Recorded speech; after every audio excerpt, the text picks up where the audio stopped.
Anderson Cooper 360. CNN weeknights at 8 and 10 Eastern. New polling in New Hampshire. The other candidates scrambling to catch local favorite Mitt Romney. And some breaking news tonight. The Boston Globe just moments ago endorsing Jon Huntsman for the Republican nomination. Candidates and surrogates launching verbal missiles at each other today. One, Newt Gingrich lobbing a racially loaded hand grenade. Another, Rick Santorum trying to explain his remarks, which he now says weren't about race, even though he defended them as if they were just a day ago. He also got booed on stage, and we'll show you what that was all about. First, the new polling from Suffolk University. It shows Mitt Romney with a commanding 41% of likely Republican voters. He's followed by Ron Paul at 18%, Rick Santorum at 8%, and Newt Gingrich tied with Jon Huntsman at 7%. This, of course, in New Hampshire. Both Paul and Santorum are on the rise since Iowa. Congressman Paul took the day off from campaigning. Former Senator Santorum, though, had a full day trying to turn his near victory in Iowa into gains in New Hampshire, trying to sell his brand of social conservatism in a more leave-me-alone state. It has been a tougher sell than in Iowa. Today at a diner in Tilton, New Hampshire, he was confronted by Occupy protesters. Then at a college event in Concord, he spoke about same-sex marriage, polygamy, the First Lady Michelle Obama's 2008 line, quote, "For the first time in my adult lifetime, I'm really proud of my country." He was booed leaving the stage. Take a look. Let me thank you all very, very much for being here and for your time and attention. Thanks.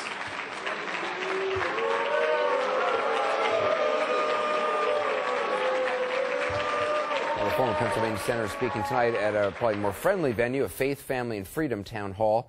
Keeping him honest, though, it's some other recent statements that are really causing controversy, namely because the candidate is denying he even said what he appears to be saying. It happened at a campaign stop in Iowa on Sunday. Listen.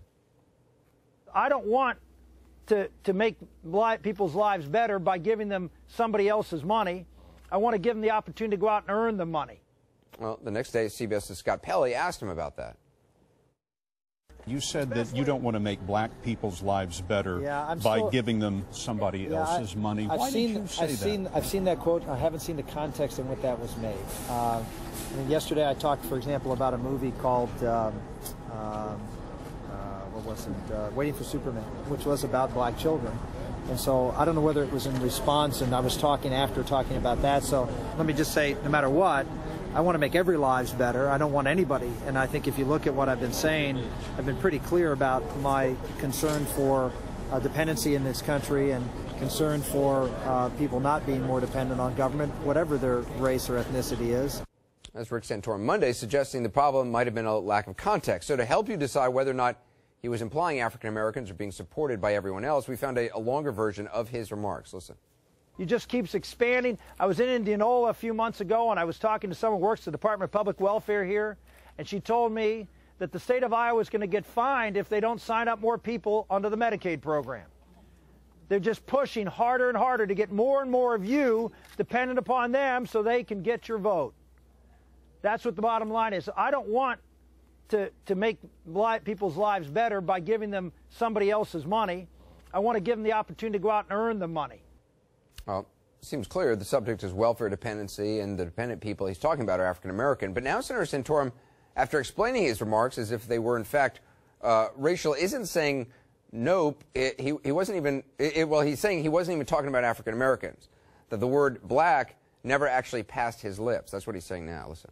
I looked at the video, and I don't. In fact, I'm pretty confident I didn't say black. What I think, I started to say a word and sort of mumbled it and changed my thought. But I don't recall saying black. No one in that audience, no one listening, no reporter there heard me say that. I think it was, and from everything I see, and I've looked at it several times, I was starting to say one word, and I sort of came up with a different word and moved on, and it sounded like black. Well, the question is, do you buy that? You've already heard it once, and the second time in greater context. I just want to play for you one more time. You can decide for yourself. Listen. I don't want to make people's lives better by giving them somebody else's money. I want to give them the opportunity to go out and earn the money. So decide for yourself. Newt Gingrich is also drawing fire. His remarks from this morning. Listen. And so I'm prepared, if the NAACP invites me, I'll go to their convention and talk about why the African American community should demand paychecks and not be satisfied with food stamps.